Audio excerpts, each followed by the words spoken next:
ऐसा है, संख्या कागजों पे सामने आई है समाज के अंदर। अब मैं आपको एक बात बता दूं कि अनुसूचित जाति को इन्होंने जो है 19% दिखाया है बिहार के अंदर, 19 पॉइंट कुछ दिखाया है। और अगर वास्तविक अगर जनगणना बिहार के अंदर हो जाए तो वहाँ हो सकता है 25% से ज़्यादा अनुसूचित जाति के लोग हो। मैं आपको बताऊं कि वहाँ की जो प्रमुख अनुसूचित जाति बिहार के अंदर, मैं आपको चैलेंज कर रहा हूँ आपके चैनल के माध्यम से कि वहाँ अनुसूचित जाति की जो जनगणना और जो डाटा पेश किए गए हैं वो भ्रामक है, वो झूठ है। क्योंकि अनुसूचित जाति को कमतर इस वजह से दिखाया गया है कि कहीं ये अपना जो है अपना हक परस्ती में अपनी जो है बात ना करने लगे। तो जनगणना के विरोधी हैं आप, तो उनकी भाषा बोल रहे हैं। नहीं, मैं जनगणना का विरोध में बिल्कुल नहीं हूँ।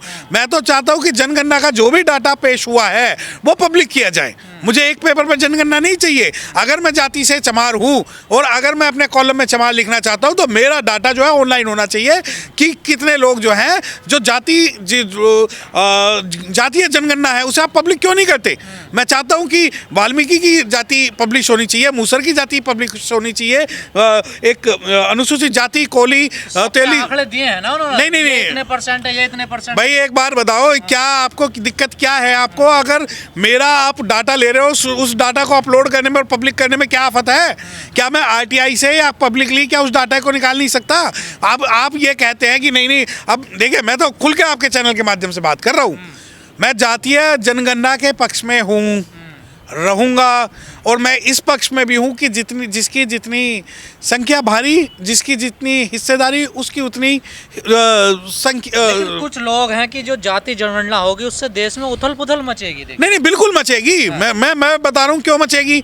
जैसे अनुसूचित जाति है, अनुसूचित जनजाति और पिछड़ा वर्ग है। पिछड़े वर्ग की 6743 जो जातियाँ हैं हो सकता वो एक ना हो पाए, वो हो सकता है एक ना हो पाए, परंतु 15% का जो सामान्य वर्ग है वो एक हो जाएगा, आपके खिलाफ लड़ेगा। अब आप अनुसूचित जाति की बात आ जाए कि अनुसूचित जाति में क्या होता है कि अनुसूचित जाति का अगर जाटव समाज, वाल्मीकि समाज, मूसल समाज ये आज तक आपस में एक नहीं हो पाया क्योंकि कहीं ना कहीं इनके जो व्यक्तिगत हित है और स्वार्थ है वो लोग कह रहे हैं ना। अब जाति के आधार पर जिसकी जितनी संख्या उसी हिसाब से योजनाएं बनाई जाएंगी, उनको लाभ मिलेगा सरकार की तरफ से। क्यों जब दक्षिण भारत में जब जातियों की जनगणना हो चुकी है और 69% रिजर्वेशन मिल चुका है तो क्या आपको लगता है कि वहाँ पर जो सारी जो पॉलिसीज है वो जाति के आधार पर बन रही है। मैं आपको बता रहा हूँ, आप जितना मर्जी जाति यहाँ खेल लीजिए, जाति जनगणना की बात कर लीजिए। जब जाति आधारित पॉलिसी बनेंगी तो सुप्रीम कोर्ट या हाई कोर्ट या बहुत सारी परेशानियां जो हैं वो सामने आएंगी। आपको नहीं लगता पिछड़ों को आरक्षण बढ़ाने की जो तो नहीं, बिल्कुल इतनी भारी है, आरक्षण कम दिया हुआ। पिछड़ों के आरक्षण में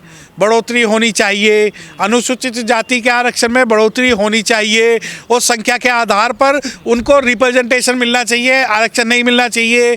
रिप्रेजेंटेशन का मतलब ये है कि चीफ सेक्रेटरी भी अपने हो तो जजेस भी अपने हो और पुलिस में भी अपने हो, न्याय व्यवस्था में भी तो कह रहे हैं ना वो लोग। देखिए जो जातीय जनगणना करवा, देखिए आपको लगता है कि जातीय जनगणना होने से अब सारी पॉलिसी जो जाति के आधार पर बनेगी तो ये बात गलत है क्योंकि डाटा के आधार पर डाटा हो सकता है आपके सामने आया हो लेकिन वास्तविकता उन सभी को पता है। किसको नहीं पता 85-15 की लड़ाई है, शुरू से पता है कि 85-15 की लड़ाई है और 85 के कितने पीछे वर्बली थी ना, ये लोग बोल रहे थे, आंकड़े तो नहीं थे ना। नहीं, आज अगर आंकड़े भी आते हैं तो आप आपको ये लगता है कि अब जो ये परिवर्तन है ये क्रांति ला देगा तो मैं ऐसा नहीं मानता क्योंकि क्रांति लाने के लिए एक विशेष विचारधारा से आपको लड़ना पड़ेगा। उस विचारधारा से अगर आप डर के काम करोगे तो आप कोई क्रांति नहीं ला पा सकते। यही तो कह रहे हैं ना, वो विचारधारा कमजोर हो जाएगी, सबको पता पड़ जाएगा। विचारधारा का मतलब मेरा विश्वास एक भगवान में है, भगवान आके अभी श्राप दे दे कि आप नहीं करोगे तो क्या आपकी जातीय जनगणना आपकी रखी रह जाएगी। अगर बाबा बागेश्वर आज पूरे आरक्षण को चैलेंज कर दे और गाली दे दे पिछड़ों को, बाबा बागेश्वर, आप ये देखिए कि कितना पिछड़ा वर्ग उसका विरोध करेगा, तब सामने आपको पता लगेगी जाति की सच्चाई और जातीय जनगणना की सच्चाई।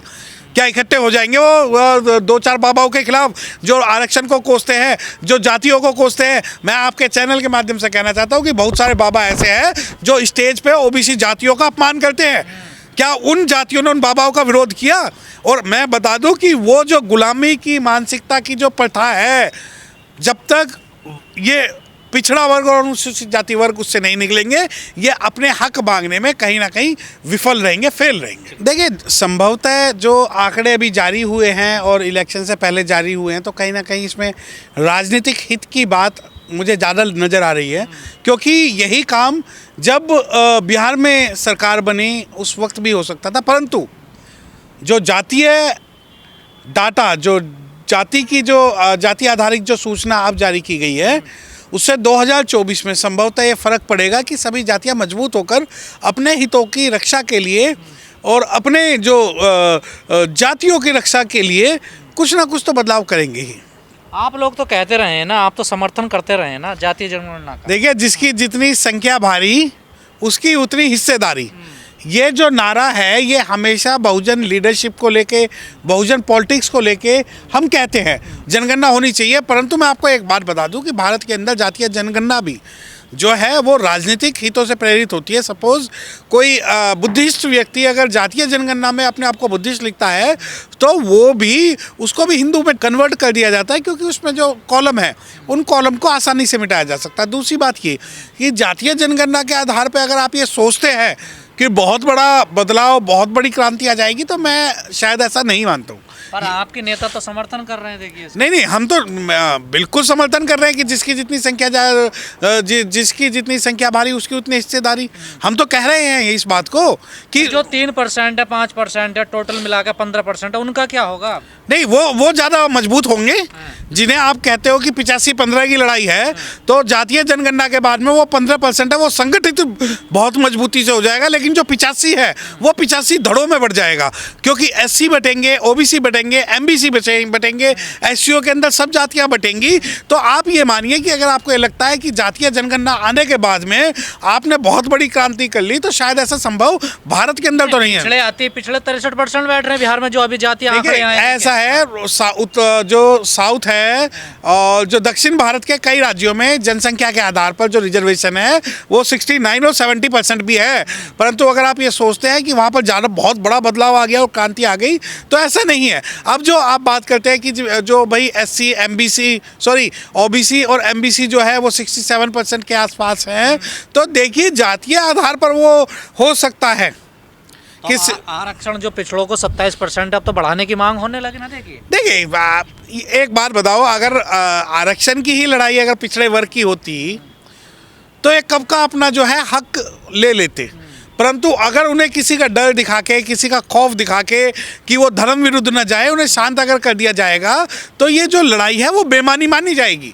आपको अगर लगता है कि अब जो बिहार के जो पिछड़ा समाज है वो समाज संगठित हो जाएगा, तो मैं ऐसा नहीं मानता। क्योंकि भारत के अंदर अभी भी जो बहुत बड़ा वर्ग जो पिछड़े समाज का है वो एक व्यवस्था और विचारधारा में विश्वास रखता है, उस व्यवस्था और विचारधारा के अगेंस्ट वो नहीं जाता। वो तो अभी से कहने लगे कि हमारे प्रोफेसर कितने, हमारे सचिव कितने, हमारे वाइस चांसलर कितने, हमें हिसाब दो। देखिए नहीं, ये अगर आप ये सोचते हैं और वो जो व्यक्ति अगर आज इस बारे में कह रहा है कि वो अब हिसाब मांग रहे, तो गलत मांग रहे। क्योंकि ये तो मंडल कमीशन के समय से ही बात उठनी शुरू हो गई थी कि हमारे कितने सचिव हैं, कितने मुख्य सचिव हैं, कितने हाई कोर्ट जज हैं, कितने सुप्रीम कोर्ट जज हैं, कितने हमारे बड़े बड़े पदों पर लोग हैं। परंतु जब पिछड़ा वर्ग उत्तर प्रदेश के अंदर प्रमोशन इन रिजर्वेशन का विरोध करता है, और आपको शायद ये बात ना पता हो कि समाजवादी पार्टी के एक नेता ने प्रमोशन इन रिजर्वेशन का बिल जो है पार्लियामेंट में फाड़ा था। दलित नहीं फाड़ा था ना? नहीं, वो लेकिन उनकी पार्टी कौन सी थी? पिछड़े वर्ग की पार्टी थी। आज जो उस एग्जाम्पल से सीखते हुए आज हम ये देखते हैं कि अगर OBC अपने हक को मांगने के लिए एक होगा, तो जो OBC समाज के कुछ लोग हैं वो उनका विरोध करेंगे। आप बिहार सरकार का बड़ा कदम नहीं मानते इसको? ना, मैं नहीं मानता। मैं व्यक्तिगत तौर पे इसलिए नहीं मानता कि हो सकता है बड़े मुद्दे से डाइवर्ट करने के लिए छोटा मुद्दा हो, क्योंकि क्या डाटा और आंकड़ों के आधार पर ही आप अपनी लड़ाई को तय करोगे? तो मैं आपको बता दूं कि पिछड़े वर्ग से ज़्यादा जो मजबूत है वो सामान्य आधार पर तो तय होगा ना। आप तो कहते रहे जिसकी जितनी जनसंख्या उतनी हिस्सेदारी होनी चाहिए। नहीं, मैं बिल्कुल संख्या सामने आ गई ना।